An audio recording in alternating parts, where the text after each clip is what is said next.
Bienvenue dans Héroïne africaine, le podcast qui donne la parole à celles qui façonnent l'avenir du continent, à celles qui mettent au service du continent leur créativité. Ici, nous allons explorer les trajectoires de deux femmes entrepreneurs qui transforment leurs idées en solutions concrètes pour l'Afrique et par l'Afrique. Aujourd'hui, on va parler de la passion de l'enfance qui peut devenir un moteur d'une start-up ou d'une PME. Et dans cet épisode, nous partons à la rencontre de deux pionnières qui ont osé rêver autrement. On a à nos côtés Sabrine Brahim, la fondatrice de Class Quiz. Alors, c'est une plateforme de e-learning, si je ne me trompe pas, Sabrine, donc qui fait de l'assistance scolaire aux enfants de 6 à 12 ans, donc dans l'école primaire. Et Salima Toussi, la fondatrice de Mes Petits Bobbies. Et elle œuvre pour une approche bienveillante et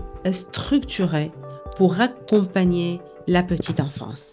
En Afrique de l'Ouest, bien évidemment. Alors, qu'est-ce qui pourrait faire basculer ou faire en saute le pas d'une vocation, d'une passion à un projet entrepreneurial?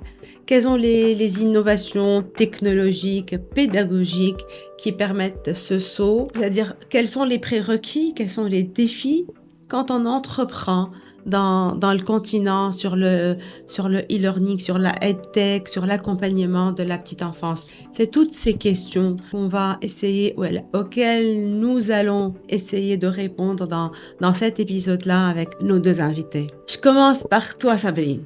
Alors, est-ce que tu peux nous raconter le début? Quel a été le déclic qui vous a poussé à transformer la passion en une plateforme pour le e-learning? Donc, cette passion pour l'éducation en une plateforme pour le e-learning. Merci beaucoup d'abord, Sahar, pour l'invitation. Très bonne question pour commencer. Alors, donc moi, j'étais une bonne élève à l'école. Donc pour la famille, pour l'entourage, j'étais la bonne personne. Le modèle. Ou le modèle, d'une part.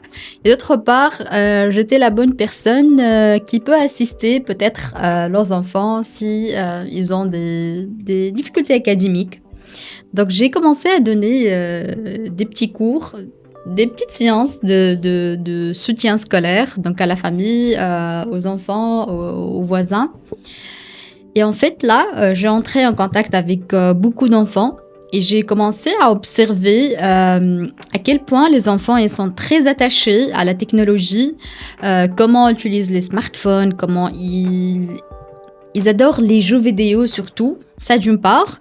D'autre part, ils ne sont plus motivés par les approches pédagogiques classiques, anciennes, etc. et ennuyeuses. Donc, j'ai constaté qu'il y a vraiment un vrai gap entre deux mondes.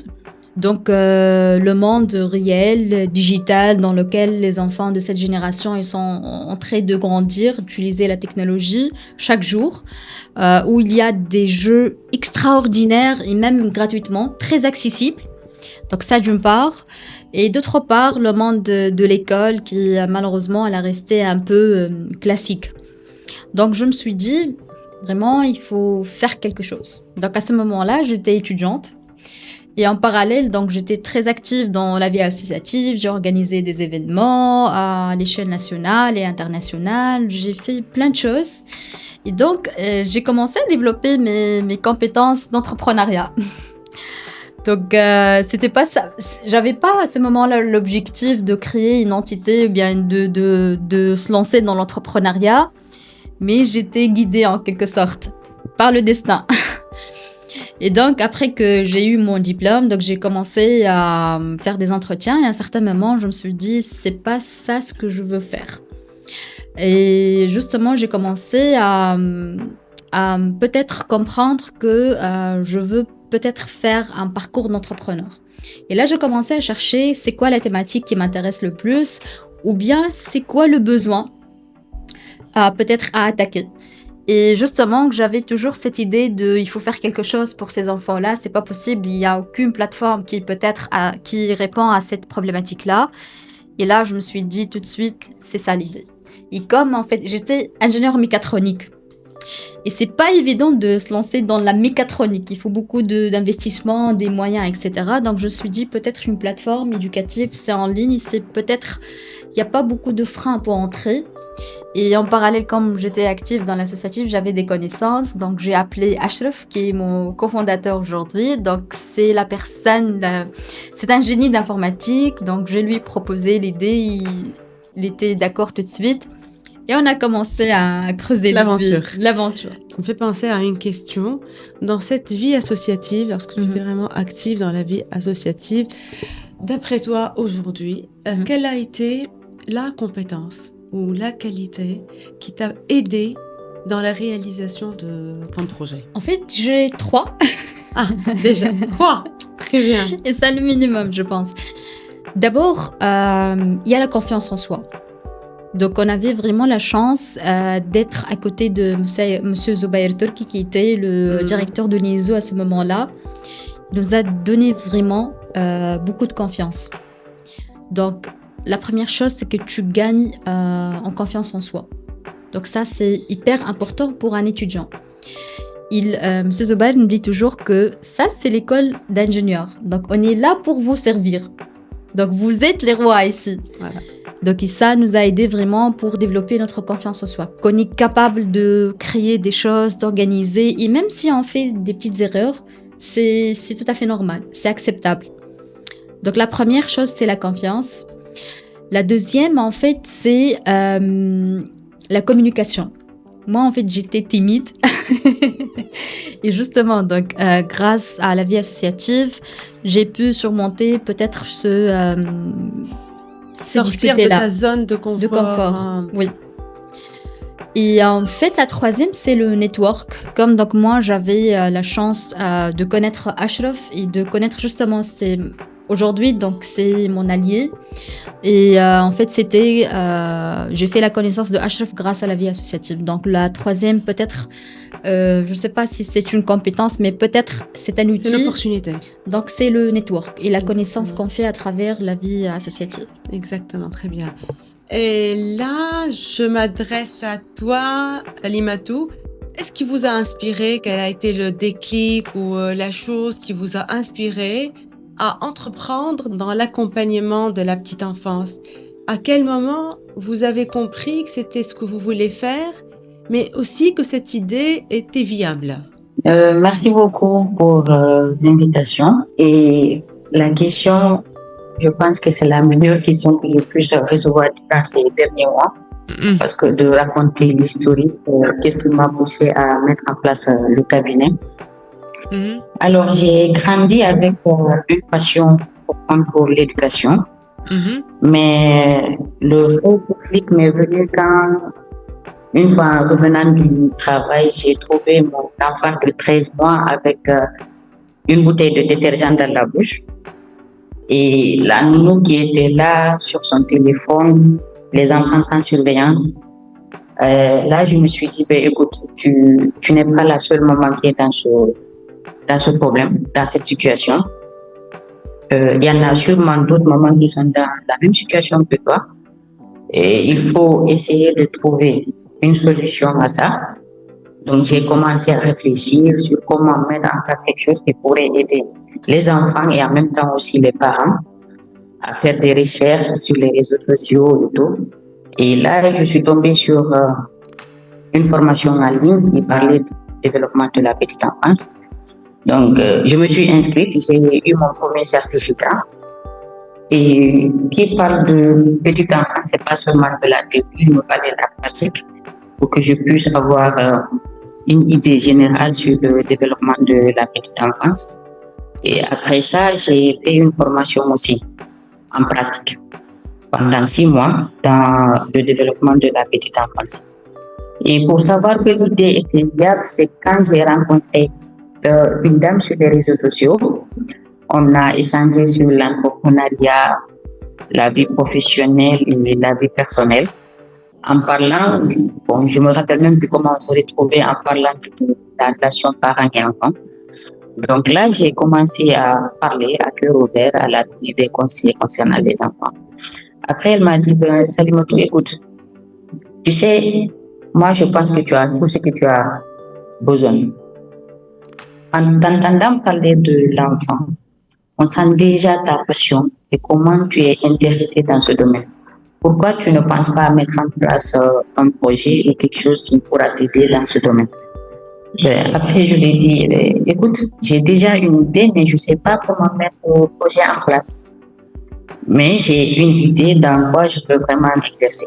Elle m'a dit, ah ok, donc il faut bien réfléchir et puis tu essaies de mettre ça en place. Je pense que les parents en ont besoin et les enfants aussi. Et de là, j'ai commencé à faire des sondages dans les groupes des parents. Bon, quelque chose qui m'a été positif. Donc, finalement, j'ai pu mettre en place le cabinet pour accompagner les parents, les enfants et également une formation de nous aussi que nous mettons à disposition des familles. Alors, je voudrais vous demander, aujourd'hui, comment vous décrivez les personas de vos clients, c'est-à-dire quel type de clients et quelle est la proposition de valeur que vous leur apportez, pas aux enfants, mais aux parents? Bon, avec les parents, nous misons sur l'éducation bienveillante, en fait. Nous organisons des séances de coaching individuelles comme en groupe pour aider les parents à se rencontrer, à échanger entre eux et à pouvoir s'aider entre eux, en fait. Et également, nous faisons aussi des retraites familiales pour aider les parents parce que nous savons tous qu'avec le travail du lundi au vendredi, des fois, c'est un peu compliqué dans la gestion des enfants. Donc, nous prenons un week-end, nous cherchons un hôtel hors de Dakar et là, nous regroupons les familles que nous avons choisies pour passer, même si c'est 48 heures, 72 heures, ça dépend de la demande des parents. Et là, c'est juste une histoire de les reconnecter aussi davantage avec les enfants. D'accord, très bien.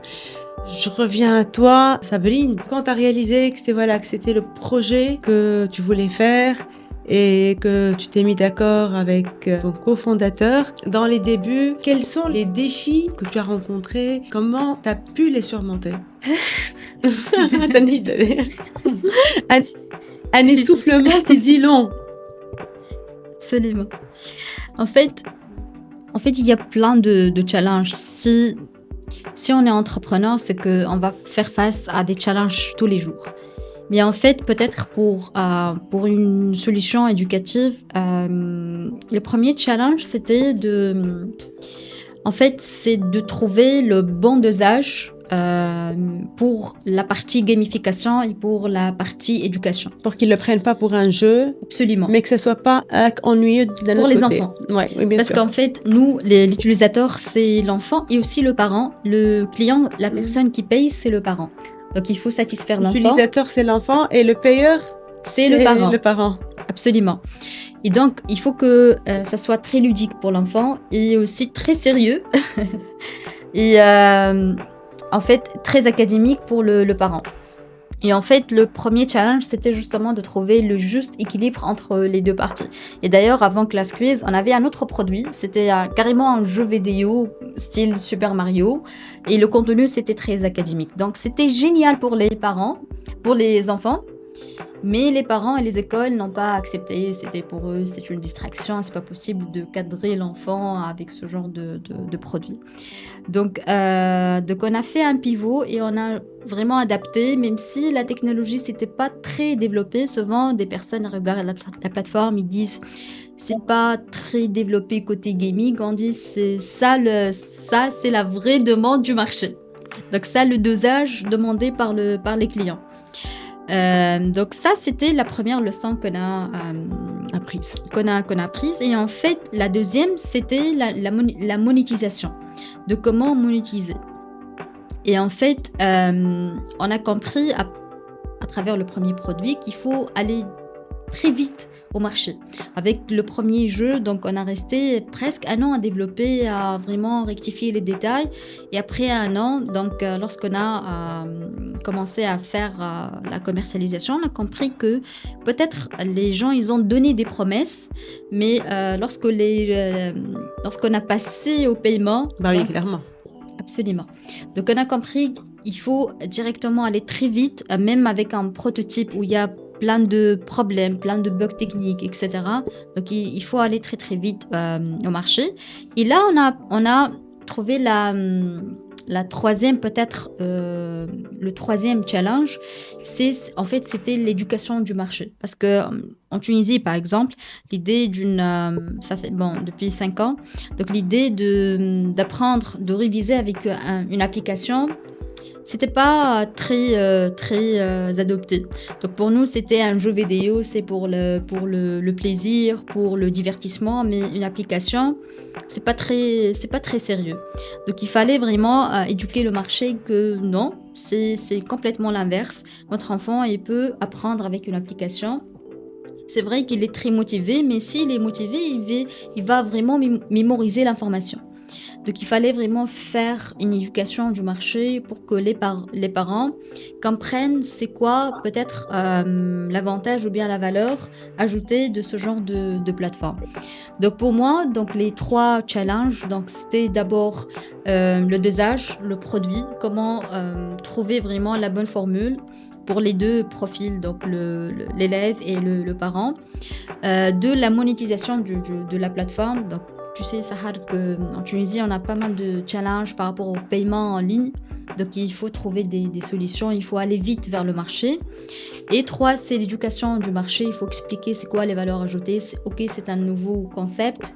Et voilà, c'est ça les avantages de ce genre de plateforme, de produit. Très bien. Et la même question un petit peu pour toi aussi, Salimatou. C'était quoi la plus grande difficulté en tant qu'entrepreneur dans un secteur qui est aussi sensible, aussi cadré par une réglementation que celui de la petite enfance, en fait? Pour un début dans l'entrepreneuriat, il y a toujours des difficultés que nous rencontrons. Surtout dans le domaine de la petite enfance, c'est un domaine qui est relégué au second plan, alors qu'il doit être prioritaire dans tout ce que nous faisons, parce que c'est là-bas que nous définissons l'avenir de nos enfants. Personnellement, je n'ai pas rencontré qu'une seule difficulté, et j'en ai rencontré 4. Bon, peut-être j'en ai rencontré beaucoup plus, mais ce sont ces 4 qui m'ont le plus marqué. Premièrement, il y a eu le manque de financement, et surtout la difficulté à convaincre des partenaires, les crèches, à nous faire confiance, parce que c'était au début, c'est un peu difficile et tout. Et deuxièmement, il y a la charge mentale qui est là avec un équilibre délicat entre la vie personnelle et l'engagement professionnel, qui est un peu difficile. Et aussi le manque de soutien social, parce qu'à chaque fois que je parlais du projet dans mon entourage, les gens me disaient ce projet, c'est pas un projet africain, c'est un projet carrément tout bas, parce que nous, l'éducation bienveillante, c'est pas pour nous, tu sais comment on éduque à l'africaine. Donc c'était un peu difficile de les convaincre, de les sensibiliser. Et aussi, il y a la dissolution du travail de nous et de femmes de ménage. Parce qu'au Sénégal, on a toujours tendance à mélanger les deux. Une nounou doit s'occuper de toute la maison, toutes les corvées. Tandis que pour nous, l'approche, c'est quoi? La nounou, elle s'occupe uniquement de l'enfant et tout ce qui est en rapport avec l'enfant, parce qu'elle aura des activités qu'elle fera avec l'enfant. Et en fin de compte, il y a eu la peur profonde de l'échec que j'avais en moi, et surtout de ne pas savoir comment me relever quand je tomberais. Mais heureusement, il y a eu des personnes d'une mentalité positive qui étaient là, qui ont été présentes pour moi durant cette transition. Donc, j'ai pu surmonter ça avec eux et en faisant des formations. Et surtout, en gardant la voix à l'impact positif que ce projet pouvait avoir au niveau des enfants et des familles aussi. D'accord. Et c'est important dans ces moments, c'est-à-dire quel est un petit peu l'apport de la personne qui vous a mentoré ou appuyé dans cette période de difficulté? Alors, j'ai pas eu une seule personne, il y a eu beaucoup de personnes qui étaient autour de moi. Vous avez de la chance. Oui, bien sûr, ça, j'en ai eu. Il y avait beaucoup de personnes qui étaient autour de moi, qui ont pris au projet. Dès que je leur ai montré le projet, j'ai expliqué, ben, là, ils étaient tous ébahis.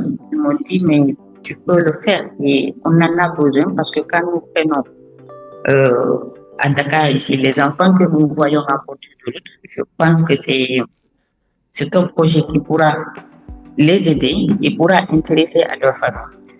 Avec des exemples qui étaient vraiment touchants, qui m'ont vraiment poussé à aller de l'avant. Et ces personnes m'ont toujours dit que quand je tombais, surtout mon époux aussi, hein, parce que lui, à chaque fois, il me dit, toi, tu te lèves, même si tu as tombé, tu recommences. Et je pense que ça a été le meilleur soutien que j'ai reçu.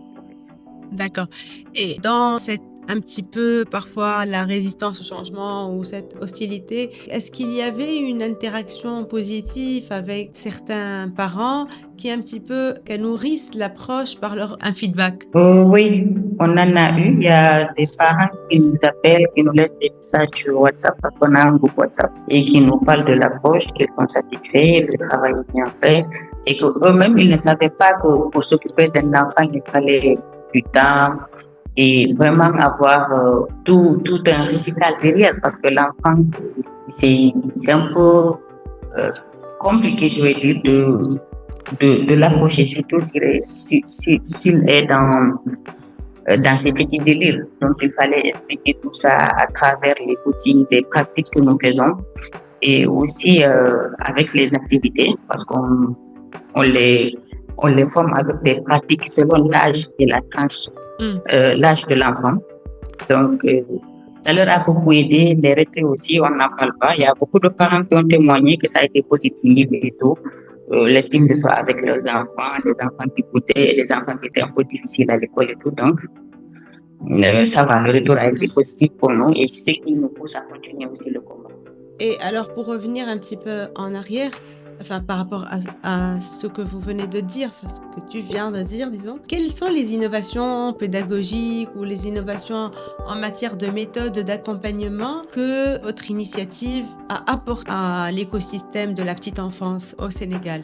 Pour un début, nous avons priorisé de faire des apprentissages en plein air pour que les enfants puissent explorer, observer et interagir avec leur environnement naturel pour développer leurs compétences sensorielles, cognitives, motrices et sociales. Et nous faisons aussi la motricité libre pour permettre à l'enfant de se découvrir lui-même. Et après ça, il y a la formation des nounous. Nous formons les nounous que nous plaçons au sein des familles. Et là, ce n'est pas seulement une femme qui part vers un enfant pour s'occuper de l'enfant, mais c'est une personne bien formée qui part avec une feuille de route bien établie selon la tranche d'âge de l'enfant qu'il s'occupe. Et il y a une supervision hebdomadaire au sein des familles, des familles d'accueil que nous faisons. Et également, si avec l'accord du parent, la nounou a accès total, elle peut faire sortir l'enfant pour la faire découvrir aussi l'environnement, parce que c'est quelque chose qui est primordial. Et je vous parle tantôt des retraits familiales. Ce sont aussi des retraits qui sont très bien, qui aident beaucoup les familles, parce que imaginons une semaine de travail. Et à chaque fois que tu reviens, tu es fatigué et que tu puisses avoir, même si c'est 24 heures ou 48 heures, passer avec ton enfant par téléphone, je pense que c'est la meilleure option qui puisse aller avec des jeux du type que nous faisons aussi. Et je pense que oui. Très bien. Merci. Alors, tu nous parles un peu, Sabrine, de l'innovation technologique qui existe, enfin technologique et pédagogique, hein, si on a, qui existe dans Class Quiz et qui est destinée, c'est-à-dire comment elle est en train d'améliorer l'apprentissage, comment elle est en train d'améliorer l'expérience utilisateur. D'abord, je voulais dire que, en fait, aujourd'hui, on cherche pas vraiment à innover rien que pour avoir l'étiquette de l'innovation. Le marché voulait un produit qui est très simple, qui répond à une problématique qui est très claire et très simple. Donc justement, on a commencé à trouver la bonne réponse pour le besoin. Donc ça, vraiment, c'était le départ. Et en fait, à chaque fois, on pose la question comment on peut améliorer l'expérience. Donc d'abord, on a commencé justement à chercher, comme j'ai dit tout à l'heure, le juste équilibre entre éducation et gamification. Et ça, c'est très compliqué à faire. Parce que pour le programme scolaire tunisien, par exemple, on sait très, très bien que le programme, il est un peu lourd. Donc il y a différentes langues, il y a la langue française, arabe, anglais, il y a les mathématiques, il y a les veilles scientifiques, etc. Et dans chaque matière, il y a des spécificités différentes. Et en fait, il faut couvrir tout le programme scolaire. Il faut, dans certains niveaux, il faut garder cet aspect, si vous voulez, pédagogique, académique. Il ne faut pas que les exercices soient très faciles, très ludiques. Il faut garder un certain niveau académique. Il faut peut-être aider les enfants à s'entraîner à des situations un peu compliquées. Donc ça, le fait de le présenter d'une façon digitale, gamifiée, il faut beaucoup de travail de recherche et développement pour justement trouver les templates et les modèles des activités, des exercices pour garder justement ce volet pédagogique et académique. Et après, on a compris que ça c'est bien. Maintenant, il faut passer à un autre palier. Il faut que l'expérience soit adaptée à chaque enfant. Il y a des enfants qui ont peut-être des problématiques en mathématiques, d'autres dans les langues. Et les enfants, ils sont très différents.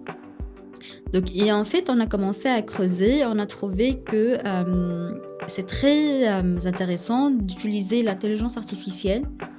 Pas comme accessoire, comme j'ai dit, rien que pour dire qu'on a de l'intelligence artificielle, mais vraiment pour adapter l'expérience à chaque utilisateur.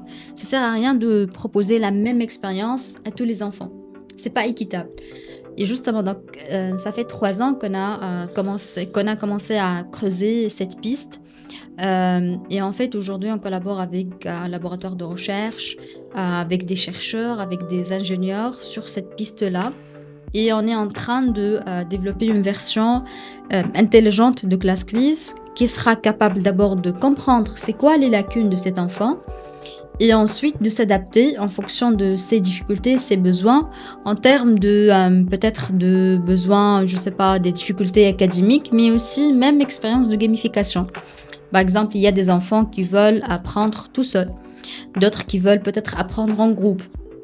Donc la plateforme, elle va comprendre tout ça et s'adapter pour proposer. Et en fait, c'est une adaptation en temps réel qui sera faite durant toute l'expérience sur Class Quiz pour proposer la bonne et la meilleure expérience, que ce soit d'apprentissage et même de gamification, pour garantir vraiment un apprentissage efficace. Bien. Alors, une dernière question pour vous deux.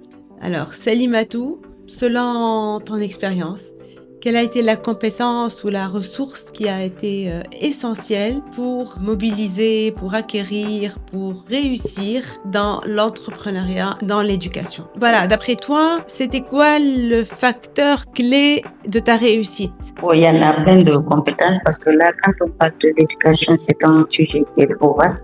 Et là, je vais parler du domaine de la petite enfance. Pour la réussite de ce projet, il va falloir une vision globale du développement de l'enfant, c'est-à-dire de maîtriser les étapes cognitives, affectives et sociales, mais aussi avoir des compétences en animation et créativité qui est essentiel aussi pour les tout petits. En animation et créativité, c'est essentiel pour les tout petits. D'accord. Et après, il y a le leadership empathique pour rassembler un groupe de personnes autour d'un projet qui est commun. Et également la gestion du stress et des conflits en lien avec les familles et les enfants, parce que ça ne va pas manquer, surtout avec les enfants. Et aussi la connaissance des outils EdTech et de la réglementation institutionnelle dans ce domaine. Et il y a la communication claire et bienveillante avec les parents qui est indispensable pour bâtir une confiance de soi. Et il faut également savoir mobiliser le capital humain et financier pour réussir ce projet. Donc, en grosso modo, ce sont ces compétences que moi j'ai vues qui m'ont aidé pour la réussite de ce projet. Très bien. Alors pour les auditrices et les auditeurs qui nous écoutent, est-ce que vous pouvez donner un ou deux astuces qui leur permettraient d'augmenter la créativité chez leurs enfants? Oui, bon, pour les auditrices, ça dépend de la tranche d'âge. Il faut souvent que nous essayons avec la lecture. Nous pouvons donner un livre à l'enfant. Là, avec le traitement que l'enfant va faire, d'abord, il acquiert la motricité fine de ses doigts. Et maintenant, laisser l'expliquer le dessin qu'il va avoir parce qu'il va essayer de parler et l'écouter. Surtout l'écoute attentive au niveau des enfants et les encourager dans tout ce qu'ils font, dans tout ce qu'ils entreprennent, parce qu'ils en ont besoin pour s'épanouir. Et class quiz aussi.